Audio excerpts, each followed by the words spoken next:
weather affect wine? So today we've decided to do that.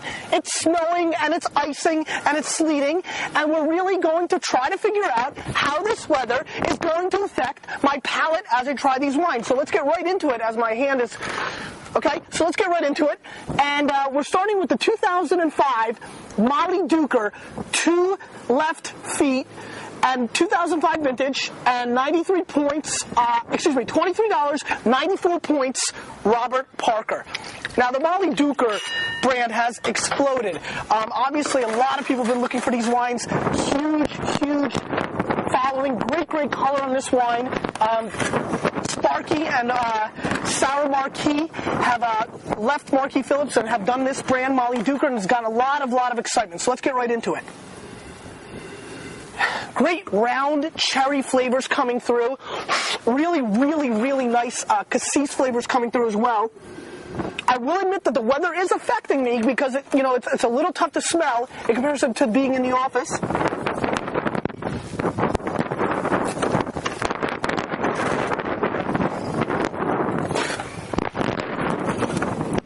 Great complexity on the mouthfeel.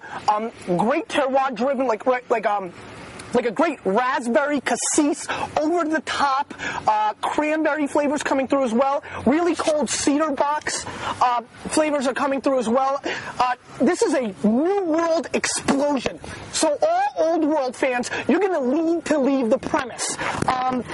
What's really exciting about this wine is the fruit. 16% Cabernet, 65% Shiraz, 19% Merlot. So it is a blend. It's an interesting wine. It's very new world, and I'm going to have to score this wine 91 points. I don't see where Parker feels that this is a 94-point explosion. I find that the fruit is, it's a little fake at times, and it is what it is. Let's move on. 1996 Chateau Lynch-Bage from Bordeaux.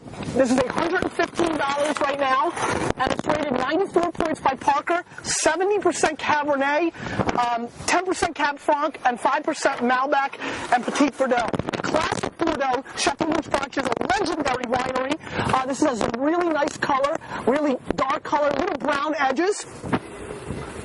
Very old world Bordeaux, coming through with a lot of tobacco and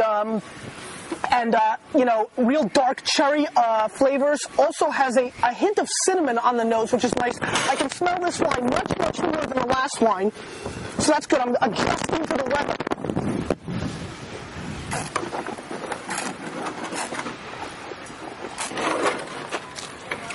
weather. Great complexity on the palate. Really nice sour cherry. This is a classic Bordeaux. It's got all those earthy tones, a little bit of stone, a little hint of like black raspberry as well. I'm really enjoying this wine. The complexity is really nice. This is a classic Bordeaux that would go great with any steak. Let's score this wine 93 points. I'm going to go one lower than Parker, but it's excellent. For $115, I don't know if it's the greatest QPR I've ever seen, but it's definitely very good. Let's move on. Casanova Denari, 2001 Brunello, and this is the Tenuta Nueve. It's priced between $75 and $125. It's 97 points Wine Spectator, and it was Wine Spectator's Wine of the Year. So let's see how the Wine of the Year stands up in this torrential excitement of weather. Really dark chocolate flavors coming through, which are real interesting. Really classic Brunello flavors coming through on the nose. A little bit of cherry. I'm getting a hint of cedar box as well on this wine. Also getting sour raspberry flavors that are really excellent.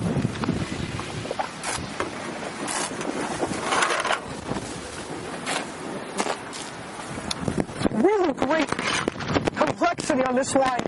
The cherry flavors are really profound, and it's really obvious to me that this was a very well-made Brunello. I'm really excited about the overall complexity of this wine. It reminds me a lot of the Pinot that we had recently that I really liked. It's a little bit hollow in the mid-palate, so it doesn't profoundly strike me as a 100 or 97 point Brunello, as some people have thought. I'm going to score this wine 93 points plus, and I think it's got a lot of potential. Question of the day. What is your favorite snow day of all time? This is Gary Vaynerchuk. You with a little bit of me.